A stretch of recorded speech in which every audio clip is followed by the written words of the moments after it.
Hey, Ronnie here. It's the zombie apocalypse, so we're going to quickly shoot this vehicle and get the hell out of here. Subscribers, welcome back. First time viewers, g'day, I'm Ronnie from fourwheelinginwesternaustralia.com, the information website for camping and four-wheel driving. Righto, let's get into this nice looking Defender. Righto folks, so I'll introduce to the owner of this vehicle. Mark, how you going? Yeah, not so bad, Ronnie, thanks for inviting me. Yeah, thanks for coming, and thanks for bringing this awesome looking Defender. Do you want to tell our audience what make and model it is? Yeah, so it's a 2004 Land Rover Defender 90, which is a short wheelbase. It's got a TD5 diesel engine, which is a 5-cylinder turbo diesel engine. It's manual transmission with a permanent four-wheel drive and a centre diff lock. We'll go through the aspects of the vehicle. We'll start from the front to the back like we always do, and we'll start with the bull bar. Bar work. Mark, what have we got in the front of you? This looks pretty cool. Yeah, so this is a custom bar that I had made up. So this is from Rigididge. Rigididge over East, yeah, he does a lot of Land Rover accessories. Basically we started off with a tubular bar and then we added the side hoops for a bit more protection. Then he added all the extra, the lighting points. And then I put a good winch, which is a UK make of winch from UK. Are they pretty good? They're pretty good, yeah. They call them the goldfish winches because they run them underwater. Oh, really? So yeah, they're pretty. So they're IPF? Yeah, 68. 68, yeah. Oh, and they're yeah, it's running Dyneema rope as well. Yeah. How many to keep the weight down. It's a 9.5. Yep, 9,500 pound. Yeah. Looks like a big winch, doesn't it? Yeah. Oh, yeah. it's just because it's got the cover up. So you got Dyneema rope. Dyneema rope, yeah. I made the cover up just to stop the sun killing a rope. Yeah. So yeah. And that's cool. So you put your D-shackle or both shackles straight through, yeah. This is a Factor 55 lay flat shackle adapter, so there's no hook on it. That was from SBR in Wangara. Yeah. So they sell those. They're straight out of the USA. Cool. So this bash plate here is with the bull bar, I take it, because it's marries up with it. This is the part of the bull bar, but it also allows airflow through to the gearbox cooler underneath. Oh, right there. Okay, yeah, and then the steering guard is a custom one from UK as well, with the recovery points on. Okay. So it's custom guard from the United Kingdom, and these recovery plates. So yeah, just recovery part of the steering guard, but they bolt straight through the chassis. Oh, so they come with the steering guard. Yeah. Okay. Awesome. All right. There's a lot of mount hooks here. Yeah, there's plenty of lighting points. It's one of the good things about the bar. Oh wow! Is this? So you asked for this to be custom because this light bar is actually mounted under this bracket here. So yeah, you can put another light bar on the top. You can put another aerial. You know, so there's quite a few. And I wanted to keep as much airflow going through the radiator as possible, so that's why it's fairly open. You got loads of that. Yeah. And you can get to the winch easy. This is a cool bar, eh? Yeah. So rock sliders or side steps, side bars, whatever you want to call them? Yeah, the rock and tree sliders, they're from Terra Firma, which is a big Land Rover accessories company. Okay. They make a lot of stuff. Was this on before you brought the car here? No, this had a lot of the steps. So when I bought the car with us from England, it was pretty standard. So it's basically evolved for the Australian conditions. Ah, yeah, okay. So I've added a lot of extra stuff just to cope with the heat as well. Rear bar. Yeah. Mark, what we got here? Oh, so this is what's called a NAS, or a North American spec rear bar. It was fitted to all the North American V8 Land Rovers. It comes with a 50mm receiver for towing and recovery, and then the high lift jacking points as well. And you got rear camera? Rear camera, yeah, because obviously trying to line the trailer up with the car is quite difficult, especially with the wheel in the way. Yeah, and if you ever want to get divorced, do that with your wife. So yeah, just guide straight on it now. The rear camera's spot on. So roof rack, Mark? Yeah, so this is alloy? Full aluminium. It's from a UK company called Patriot. So they make full expedition racks. I've got mounted the awning on one side, Max Tracks on the other, and the ladder on the back, and the shovel. Okay, and that's the jerry can holder? That is a double jerry can holder because the fuel tanks are quite small in these. Yeah. So we carry jerry cans on the top and on the trailer as well. This awning 2 by 2x2.6. 2 by 2.6. That's pretty long then. So it does come out further. We didn't want it overhanging in the front of the car. Lights and comms now as well, but this vehicle in particular has got a lot of exterior stuff that you wouldn't see on most other vehicles, so I think we better cover that. So these checker plates here, you got 3 of them. Yep. Are these standard? The wing ones these are standard. The bonnet one I've put on extra so I can load the roof rack and stand on the bonnet okay. And most of the side checker plate is standard as well. Yeah. And these vents? Yeah, they're for the heaters, so they're slightly louvered as opposed to the standard flat ones, and they just allow more airflow through the heater. Oh, more forced induction kind of, Yep. yeah. And here we have your brush bars. Yep. For branches. You just keep branches and tree limbs off the windscreen. Yeah. Really don't see many of these here in Australia. I mostly see them, well, England and the States. I think it's because of the rake of the windscreen is quite flat, so it's quite prone to impact damage. Yeah. So that's why they fit them. But most of the cars off-road in UK will have them on. Yeah. And here we have a snorkel. This is Edition, obviously. That's the Mantec snorkel. Yeah. Mantec again, they do the rear bar, they do a lot of Land Rover accessories. Put this on to get better air, or just for water crossings, or both? A bit of both, really. It's not primarily for water crossings. It's more to just get cleaner air. Okay. But it is waterproof as well. So, and I've raised all the electrics in the car from under the seat to get a better wade-in depth as well. Oh, okay. So you raised all the electrics. Yeah. Yeah, all the ECU normally sits under the driver's seat, but I've raised all those up about another 12 inches. That's a good idea. Did you mention you had upgrades in the headlights? Yeah, these are the 7-inch truck light ones, which are LED headlights. So they make a massive improvement over standard, which is, I used to have a 50-inch light bar on the roof, but I could get rid of that because these headlights are that good. Wow. That's really, a big statement. Yeah, really impressed. I mean, you've got the distance with these, which you didn't really get with the light bar. Yeah, okay. And then, so I've kept a smaller light bar on the front as a spot, and then kept the grille clear as well. Yeah, oh yeah, you get maximum air through there now. Yeah. You got any lights on the back? I've got 2 working lights, 2 working lights in the back? Just 2 working lights. Aerial here, so this is for you, Jeff, obviously? Yeah, just a 2-way Oricom 80 channel. So, what dB is this, 4.5? Yeah, 4.5, yeah. 4.5. So now looking under the Defender's power plant, or under the bonnet hood.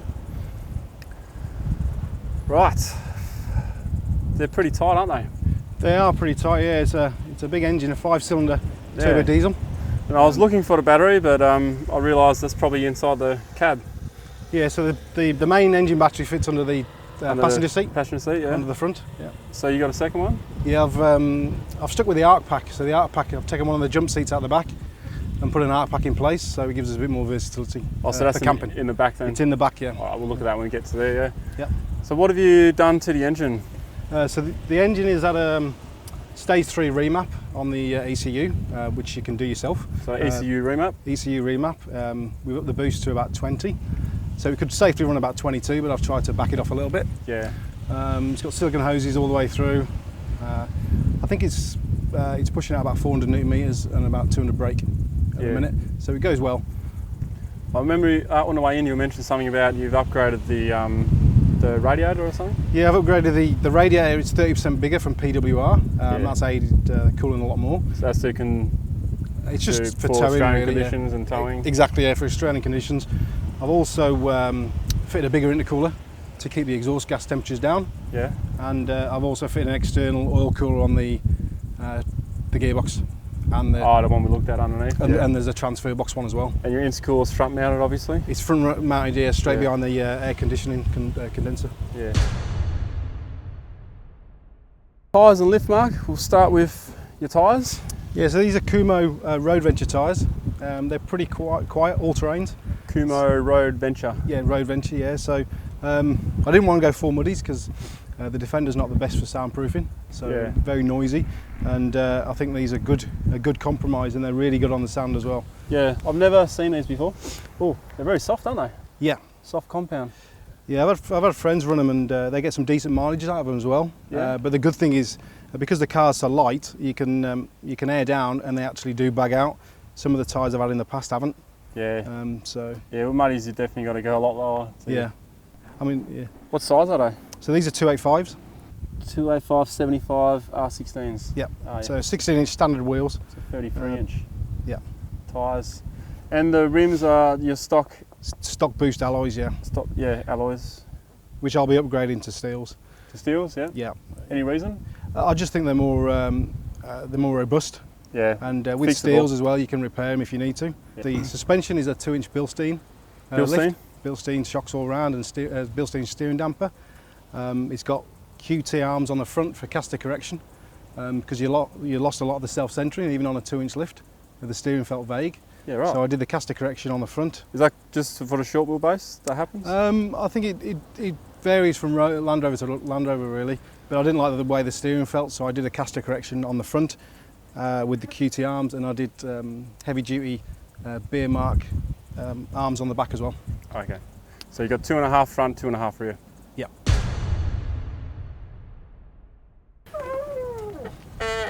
You gonna stay? Oh, that's pretty cool.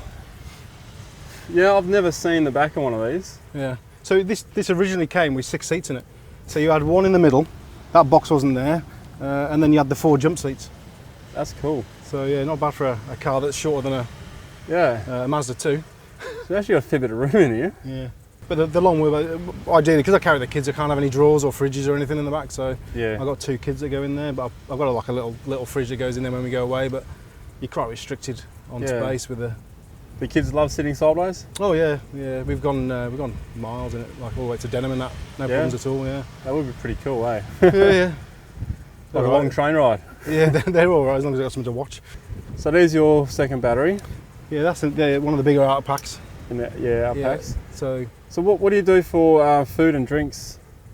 Because if you don't have a fridge. So we normally carry one of the smaller fridges at the front of the we've got a cooler that goes in the front, and then when we tow the trailer, we've got 60 litres. Oh, in the trailer. I forget about the trailer, yeah. Yeah. Well, you pretty much got everything you need then. You've got in the trailer, and there's plenty of room. So you mount your high lift jack in there. Yeah, the high lift jack goes where the original jack goes. So that just goes in there. It's out of sight, and it's secure as well. It's tucked away. You forget it's even there. Yeah. And it keeps the dust out of it too, which is good. Yeah. Rightio, we're inside the Land Rover Defender, obviously, and Mark's gonna just point out all the buttons and stuff doing here. So there's your UHF. Yeah. So this is a secure box. It's like the same as a gun safe basically. The locks on it. So when we can open that and close that completely up, so it's covered. Oh yeah. So that's secure. So that's the 2-way. We've fitted a Parrot Asteroid, which is a smart system on the front, which is just like an Android computer. So we can run all our sounds through it. We can run Google Maps. It's just like an Android tablet. So it's like all in one unit. Yeah. And we've also got the HEMA as backup. I've got an engine guardian that keeps an eye on the engine temperature as well. So that's a block temperature, not the coolant temperature. The actual engine temperature. Yeah, I used to do breakdowns in the UK, and you'd get a lot of cars that lost a coolant, and they wouldn't know. So I keep an eye on the actual block temperature as well. Okay. We've moved the normal gauges up into a centre pod. I was going to ask because that's not standard, eh? No, these are. I put the normal gauges in the centre, and I've put a rev counter, a boost gauge, and an EGT gauge. Oh yeah. Just to keep it so it's in straight in front of you. Yeah. To keep an eye on. Yeah, that's a good idea because these you don't need to look at all the time. That's it. Yeah, and I'm monitoring the coolant anyway. So you got coolant and engine block, yeah. Yeah, and then the clock and the fuel gauge you don't worry about. Q&A, Mark? Yeah, good. There's a lot going on behind us on the beach here, but we'll just try and ignore that. First question is, what are your top 3 modifications that you would recommend someone to do to a standard TD 590 Defender? I think they're a pretty capable vehicle as standard, and I think this the first one I'd do is get decent recovery points, and that would go for any vehicle, really. But on particularly for the Defender, the second one I'd look at would be transmission and gearbox cooling. You get a lot of heat through the cab as well, it cuts all that out. And then the third one will probably be a dual battery setup as well. And what would be the one thing that you always feel you have to have with you, like something you can't go four-wheeling without, to you specifically? Okay, probably the Max Tracks. Max Tracks? Max Tracks, yeah. Yeah, self-recovery device. Self-recovery, yeah, always have a way to get yourself out. Yeah. So what made you pick this particular vehicle? Oh, okay, so we decided to look at a vehicle we bought this in England and brought it with us. but I wanted a vehicle to get the whole family out camping, Yeah. a bit more outdoors. I've got two young children, so this fitted the perfectly. And I was in the army sort of a long time as a mechanic, so I knew Land Rovers quite well. So I knew I could maintain it myself. So everything that's been done on the car, I've done myself. What will be your next modification for the vehicle? I think the car's pretty well set up as I like it for touring. But the only thing I'd probably put on is an engine catch can to keep the induction system clean. Oh, the oil catch can? Yeah, the oil catch can. Yeah, that's a good idea. Yeah, very good. So I think final question then will be, what are your 3 top trips, and are they all in Australia? They pretty much are, yeah. Yeah, they're all in Australia. So I think the first one I took my daughter up to Denham, and then we did Monkey Mine where she fed the dolphins. Shark Bay? Yep. Yeah, so she managed to get to feed the dolphins. Cool. That was the first one. And then we went to Albany at Christmas, and that was a good one as well, Albany. Yep. And down Margaret River Way as well, some of the roads around Margaret River, the back roads are sort of beautiful. We went camping down there as well. Yeah, it's pretty cool country down there. Yeah, really nice. Awesome. All right, well, thanks for having the Defender on, Mark. And thanks for inviting me today. No worries. Righto, folks, there's been quite a few requests for a Land Rover Defender. So here you have it, a Land Rover Defender 90. There's quite a few little bits and bobs on it, and this one here is all the way imported from England. So is this probably, for this spec, is this probably one of the only ones in Western Australia? Yeah, so when we were coming out, we were deciding whether to sell this. We didn't really want to.